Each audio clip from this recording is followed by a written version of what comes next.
Wow, the Champions League never fails to give you that result you always expected. Hala Madrid, champions of Europe once again. John, how was the game for you, man? It was exceptional, man. I love to see Real Madrid put on a show. I love to see them win. I'm I love to disappointed. see them. You always are disappointed. I'm disappointed. I was expecting Dortmund to win this game.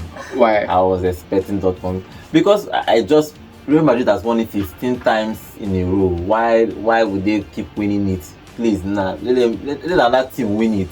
It was a good game, but I was expecting Dortmund to win. But after the first half, I was skeptical about the whole game because they missed a lot of chances. They hit the crossbar. Adeyemi missed one-on-one chance in the first half. So once that happened in the first half, I know that second half is going to be Real Madrid, and Real Madrid turned it all around in the second half, and they won this Champions League. Kudos to them. Kudos to them. If you see the way Real Madrid were set up, they absorbed all the pressure from the first half. Yes, the first half. But Dortmund were unable to make those chances count. And remember, we said it in the show earlier in the morning that you have to make those chances count. Otherwise, Real Madrid will come from behind, maybe in the second half from nowhere, and hit you with a shocker, and that's what played out today. Look at goals from Dani Carvajal from the corner. Look at the goal from Vini, which was a phenomenal finish from Vini. Look at the way they carried themselves, even threatening to even score more goals at the later parts of the game. But one shocker for me today was Jude Bellingham missing an absolute point blank sitter in front of goal. Like, I was shell shocked to see that because I felt he should have buried that, giving them some cushion, and then he can come off the pitch and to a warm ovation from the fans. But it's his first final, so we can forgive him and move on from that. Last night was last night, 31st of May, was Marco Rui's birthday. So I was feeling like this should be a birthday gift for him. One part of me, they pity and say make it just be like birthday gift. Champions League can never be a birthday gift. Matt Hummels, the same thing. Who they talk about? If you're talking about Marco Rui's birthday gift, send off. What about the erudite Toni Kroos, who's had a magnificent career? He's been a Real Madrid. He's won 5 Champions League. Yes. I think this is the 6th one now. At 6.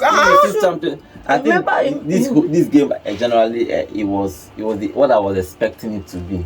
It was a full-flowing game. It was 50-50 in the first. It basically was 50-50 the whole game. I won't say that Real Madrid had played or Dortmund had played, but Dortmund would have taken that chance in the first half. They were on top of the game. They were missing goals. They were creating chances. They were pressuring Real Madrid. They had 12 counter attacks in the first half, and they couldn't score a goal from 12 counter attacks. Trust me, if it was somebody else, Wolverhampton Wanderers, 12 counter attacks, 2 goals. Because they sit back and they defend. So once they go on the counter, you expect a goal. But teams like that would not go to Champions League final. So let's not forget that they gave Real Madrid a couple of scares in the match. And in the second half, Real Madrid actually gave them back their own series of scares in the fact that they came close to scoring a couple of times, and it was a tough encounter. You could see the comparison of the countenance of Carlo Ancelotti and then Edin Terzic on the other side. It was just a game of contrast for them, because Ancelotti, then he never shows you his emotions or whatever. No, he's always relaxed. Edin Terzic was always in his field, commanding players. You're not blaming. Ancelotti is an old coach. He's old. What is it? Maybe in the next 5 years you won't be seeing him again. But he was angry at the first half. In first of picture, he was complaining about the decision going against his team. You see, his Champions League, he is calm because he's like normally a calm coach, but he got his tactics right. You look at his midfield, the way he organizes. He absorbed Dortmund in the first half, and this thing, I think that I was saying earlier in the morning that this anointing on Real Madrid is an anointing. I can't explain it. They have this anointing for Champions League football. Once they enter, they had that. I think we need to change that. The way Nigeria changed our national anthem, they should change the anthem of Champions League. It's not going to help. If they change it, they'll stop winning it. Even in this night's game, I saw something. I was like, are the admin crazy? Lineup is supposed to come out 1 hour to the game. Everybody knows. We were expecting lineup at 7 o'clock. Real Madrid lineup came out at 6:05. No, they normally do that. They normally no, do that. it's not times, normal. No, 2 hours before the game. For example, in English Premier League, they release their 1 lineup hour. 1 hour before. Every other person, whether every it other leaves team. Whether it leaves it 2 hours before, 1 hour before, it's the same thing. For me, it was just I mind don't game. see that as I don't see that as a mind game. Look at where me I'm having a little problem with Dortmund, the way they played. You could see in the match when Sancho switched positions with Adeyemi, he was more able to put Carvajal under pressure, was able to create a couple of crosses into the box. Now Adeyemi also had his duel with Carvajal, but Carvajal reigned supreme in the sense that he was able to overcome him and get that goal in. But where, for me, looking at Dortmund's side, they needed to have left Adeyemi on. They took him off. That pressure down the flank just died out entirely. That fear of let's sit back and wait for a counter attack. Real Madrid had that fear they put on that counter because he was the fastest play, likely the fastest. Him, Sancho, and Julian Brandt. They are just the fastest player on that side, Dortmund side. Obviously. But after Adeyemi came out, Real Madrid felt this relief. They don't go counter again. Show me say anybody they go counter again, and that was when they focused. Carvajal now came to the front to play as a striker where he got the goal from. You have to talk about Real Madrid. Real Madrid as I didn't want them to win the Champions League just because they have won in a very long, a whole lot of time. So I just wanted another team to win. I don't have anything against Real Madrid. They are a fantastic side. They are a good side. They deserve this Champions League based on merit. That's how I see football. I see football based on merit. If you win it, you merited to win it. But if you look at the whole formation, they played exactly what they have been playing the whole season. They didn't change. Even they played the same thing. The only thing that was surprised for me was you expecting them to experiment. Nacho was starting. I didn't expect Nacho to start. I was expecting Militao in the back, so I was expecting to. But apart from that, and I think that Ancelotti got his tactics right. Yeah, he absorbed the pressure in the first 20 minutes and look for your opportunity. And unfortunately, they got the opportunity. For Dortmund tried. They did their best. For them to reach the Champions League final is great for them. 2 finals in 11 years. It's something to be proud of. It's something. Unfortunately for them, they made the prime Bayern Munich the first time, and now they are meeting Real Madrid. And this Real Madrid is going to get better.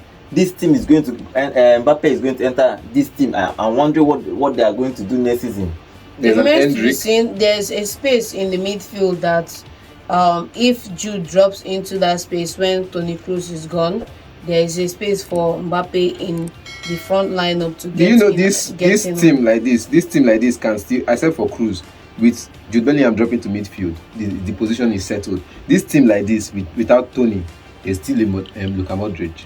Yeah, but Luka Modric is not going to be playing regular calm down now. I'm still coming there. He's going to be more of a player in the side. There's still a Tchouaméni who is a sub for Camavinga. I think Tchouaméni will just, with the energy Camavinga is using now, Tchouaméni will come in as a sitting defensive midfielder. Do you not expect Federico Valverde to come from the bench? This is the 4 midfield. If they can play they can still play like this next season, just without Toni Kroos. Play the same 3 people, just with the inclusion of Tchouaméni on the bench, and there's still another Andagula who is not in contention for regular football right now. This season, next season, what about next season? Next season, I don't see him coming in. They might change formation next season. They might revert to three-man attack. That Rodrigo, Vinicius, and Mbappe front 3. That's what I'm thinking. But let's see what is going to happen next season. But this Champions League is, as expected, was one of the best football this season. It's one of the best games this season with expectation. Okay, I understand what you're saying, but since the season is coming, this is the last. Yes, it is over. Let's talk about somebody's best season so far, because we'll say this is the highlight of his career so far. It's the best performance he's had in a single season. For 2 years now, he has not scored a goal. Now this season, he has scored 6, including in the Champions League final. Carvajal. So he is an old school. He's been there for as long as I can remember. I can't even remember last time when they got him to Real Madrid. But he's been there for over 10 years. He has won all the Champions League they have played. This team now have like Toni Kroos have 6 now. Most of them has 5 now. So you see now, even Toni Kroos is now Mr. Champions League if you ask me. He is buying out from this competition as one of the greatest midfielders in the whole world. And he has the Euros. If he wins the Euros, then for me, he's going to be one of the greatest players of all time. Carvajal, great player. Toni Kroos that is retiring, great player. Real Madrid, beautiful team. I wish I can support Real Madrid, but I can't support Real Madrid. It's going to be wonderful. The setup for next season is going to be awesome. I can't wait. It's something to look forward to. Mbappe coming into the side.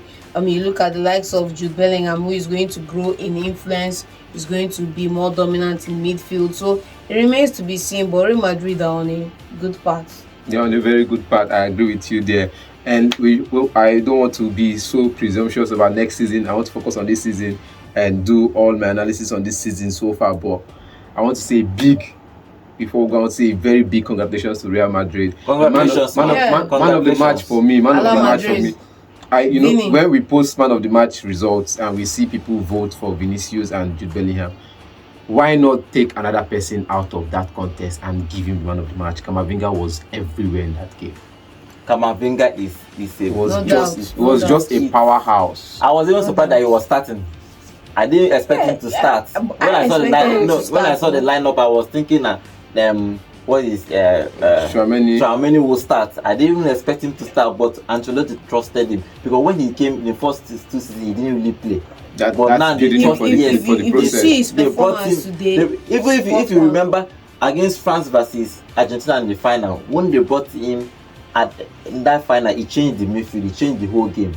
So same thing he did here today. If you see he commanded the ball. He's a good player. He's a phenomenal player. So Hala Madrid, congratulations Madrid. Congratulations. From bottom of my heart, congratulations. But everybody is saying I think we should sing. You've got an angelic voice. Why don't you sing the Madrid anthem for us before we go? Vex. I know explain. I know sing. Okay, you want me Dortmund win? Hala Madrid. He don't do. Bye for now.